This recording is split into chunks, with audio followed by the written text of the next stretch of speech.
Welcome to Muddy River News this week, furnished by Harvey's. I'm Bob Gough. Susan Johnson is the superintendent of Hannibal Public Schools for about another half a year. She is getting ready to retire, and she's my guest today. Welcome. Thank you very much for having me today. I appreciate it. Far too young to retire. What are you doing? Oh gosh, I bless you.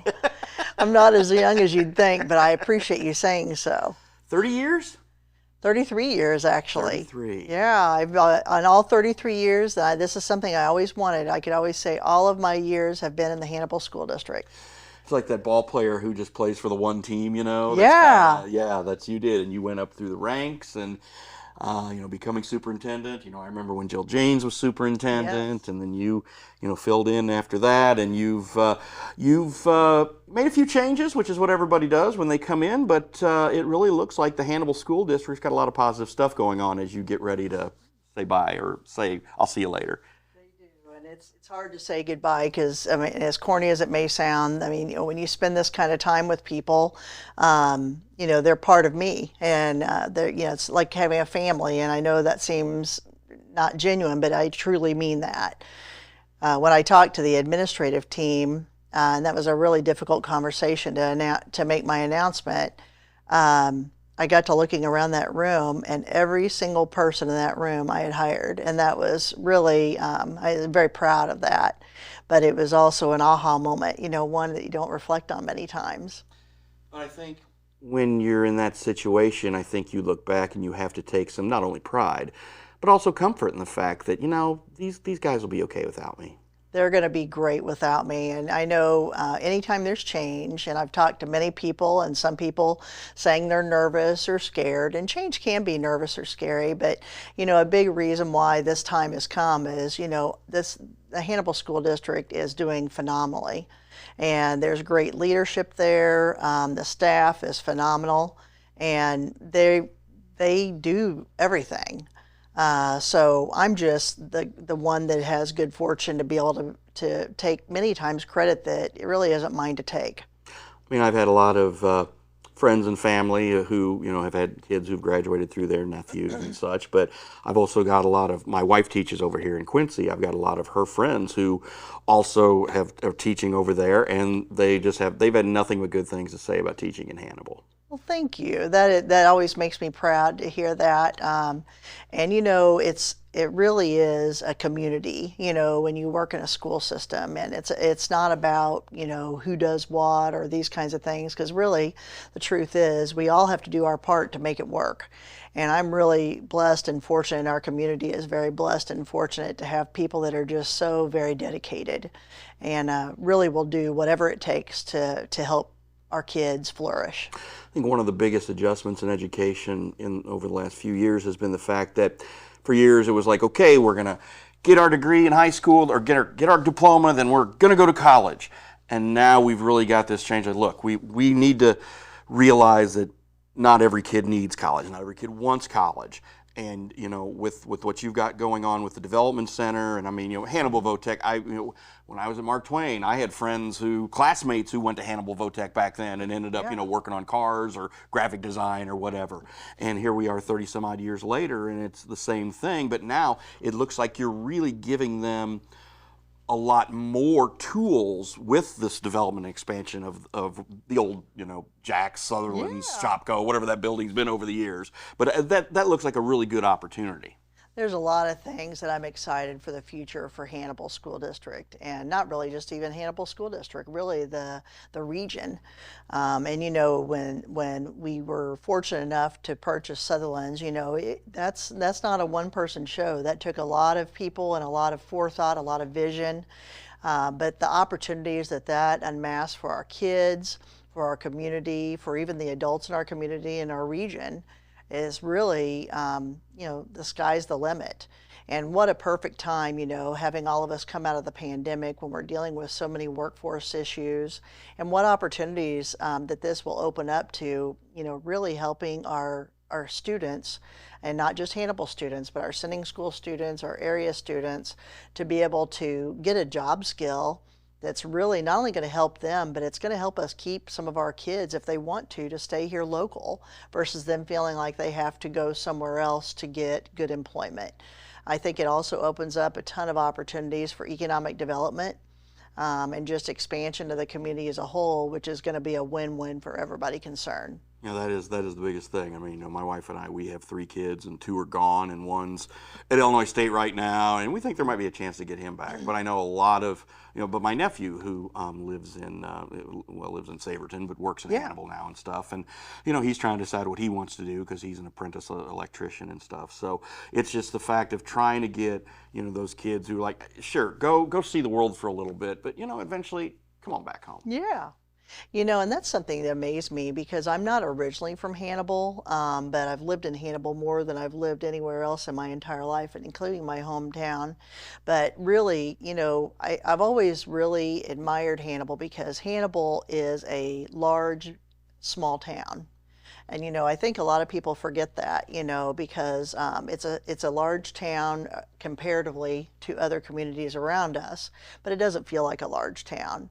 And I like that about Hannibal. And speaking of people coming back, a lot of our staff are people who have elected to come back and want to live in that community that they have so many fond memories. And of course, then you've got all of the great tourism and things, the different festivals that we have and whatnot that just make that, in the arts, my gosh, it just makes it a rich community. And being right here near Illinois in the tri-state area, it's just optimal. I knew you were not a native Hannibalian. Where are you from originally? I'm from around Warrensburg, Missouri. Oh, okay. But I always say that when people ask where you're from, because as you get older, Yeah. I'm thinking I've lived here a lot longer than I lived there. So, but no, that's where I'm from originally. But like I said, I came here when I was 18 years old, and I've not left. So, I guess I'm a person that you find someplace you just want to stick, and I like what I had, and fortunate enough to be able to stick around. As this transition year for you is underway to your retirement from Hannibal, what are you involved at all in the process of whom your successor is going to be? Our school board is working with the Missouri School Boards Association for the superintendent search, and so far they have sent out a survey to the community, and that information is now in. And I know we have a board meeting coming up, and it's always good to get that feedback from our community, because really when you're a superintendent, it's not just a school district thing, it's a big part of the community, which is part of the great thing about being a superintendent. So as far as Andrea Campbell, our PR person, is really taking an active role in helping push those things out to try to get that input. Now we're taking applications. And so as far as my input with that, the board has, I don't ever want to slow things down, and I want to be where the board allows me to be. And I definitely have a vested interest in the district, and I want to make sure, and I'm sure there'll be a great person coming to take it forward, but they're going to allow me to, be a part in the respect of once interviews are set up, and whether it be the first round interviews or second round interviews. I know they expressed, Susan, would you be able to talk to them? And, because people will have questions, about the school district naturally. And I would love to be able to do that and set those individuals up for success, and then taking them for tours around the district, things of that nature. So I'm grateful for that. I'm leaving on good terms. I've been here a long time, and this is important to me, and I want to set whoever comes into this position. It's a wonderful position. I want to give them every tool I can offer to them if they want them, to help them have a great career and experience in this great district. What are you going to do? Just going to go fishing or what?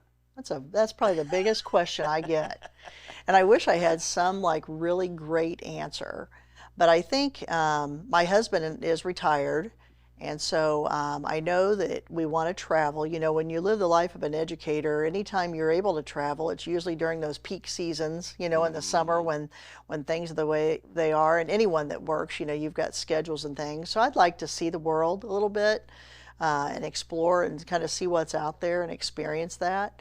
And I really just want to continue to try to make a difference in this world, and maybe do some community opportunities, things like that, just supporting kids. I've always wanted to be a mentor to students, And I always was hesitant to do that, not because I didn't want to, but because I wanted whatever I did, I wanted to be them to be able to count on me. And sometimes when you're in a leadership role, duty calls and you've got to go take care of things, and that's important. So I'm not sure what that's going to look like. I'm still figuring all that out, and I guess I've got time, but it's going to be an adjustment. But I mean, aside from travel, Hannibal's going to stay home base. Well, actually, my husband and I, we ended up relocating. Now I'm still living here, obviously, but we bought a townhouse in Columbia, Missouri. Okay. We have one daughter, and she lives in Columbia, and we have some family members. It's kind of a good location because we're kind of between my family and his. Sure.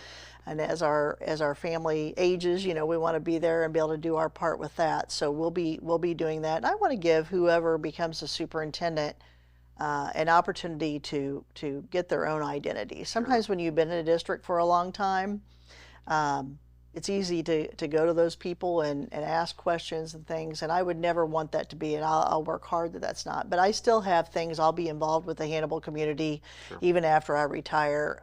The Hannibal community has been very, very good to me and my family, and I definitely want to be able to give back to that. Well, being a Mizzou alum, I'd fully support living in Columbia. I think that's Yeah, great. yeah, So, absolutely. final question: as you prepare for this, what are you proudest of? The people, easily. I could say that easily. One thing that has been probably the thing that I cherish the most, a lot of people would say, gosh, if you stay one place for a long time, you don't get to see a lot of things that other places offer and things like that. And I do believe that's true. But one of my best things I've really, really enjoyed is I've been around long enough that, and we almost have a joke in our district that when parents come in, I'll say, well, I had them in 5th grade, when I taught. Yeah. And it's just nice to see that cycle of life, to where these children that I loved as their teacher or as their principal now have children and sometimes grandkids in our district, and just seeing that life circle go around. And it's so refreshing because I already have relationships with them, and that is a blessing. And just, even our staff, whether it's our, classified staff or our certificated staff, being able to, I can't tell you how many students, former students that are now employed in our district. And, it's kind of like being a mom, even though I'm not their mother, it's just that's a huge source of pride. And just to think maybe I made a difference with just one person, I think that's what all of our responsibilities are, is trying to, hopefully something I did will have made it better for someone else. Well, you've certainly made an impact, and I want to say thank you for your service and best of luck going forward. Thank you so much. I really appreciate it, and thank you for doing this, even though this is hard, but I really do appreciate this time. All right. Thank you. Thank you. Well, that's Susan Johnson, and I'm Bob Gough, and we'll see you next week.